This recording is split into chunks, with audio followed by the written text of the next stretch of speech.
भारी लोकांना त्रास द्यायची असे तिला नाही वाटायचे, पण ती खोड्या काढण्याची भारी हौस होती. स्वतःच्या मनात येईल ते करायची इच्छा असेल त्यासाठी मजेशीर युक्ती शोधायची. तिचे घर गावाच्या एका टोकाला होते. तिच्या घराच्या बाजूला थोडेसे चालत गेले की नदी होती. एक दिवशी लीलाला बर्फाचा गोळा खावा असं वाटलं. आई म्हणाली नको खाऊ. ताई म्हणाली नको खाऊ. ताई म्हणजे तिची आजी म्हणाली लीला गलीला नको खाऊ, गोळा दुखेल तुझा.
बीड नगर परिषदेची निवडणूक जिंकल्यानंतर बीडमध्ये येऊन विजय उत्सव दरम्यान गोदाकाठचा वाघ बीडमध्ये आलाय म्हणून हाबूक ठोकणारे गेवराईचे आमदार विजयसिंह पंडित यांच्याच मतदारसंघामध्ये टाकरवन जिल्हा परिषद शाळा केंद्राअंतर्गत दत्तनगर वस्ती या ठिकाणी तब्बल 35 शालेय मुलं शिक्षण घेत असून त्याच शाळेच्या अंतर्गत जवळच 64 बालकं नोंद असलेले अंगणवाडी आणि गेल्या 2 महिन्यापासून त्या ठिकाणचा रस्ता बंद केल्यामुळे ती मुलं झाडाखाली उघड्यावर अशा कडाक्याच्या थंडीमध्ये शिक्षण घेत आहेत.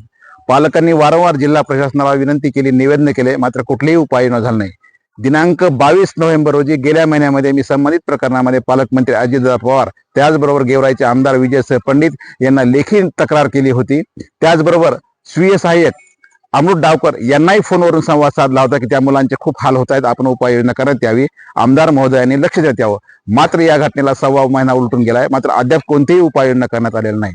त्यामुळं उद्या दिनांक 31 डिसेंबर रोजी बीडमध्ये विविध विकास कामाचे भूमिपूजन करण्यासाठी येणारे पालकमंत्री अजितदादा पवार यांच्या गाडीचा ताफा अडून त्यांना काळे झेंडे दाखवून निषेध नोंदवणार असल्याचा लेखी निवेदनाद्वारे इशारा जिल्हा प्रशासनाला दिलेला आहे.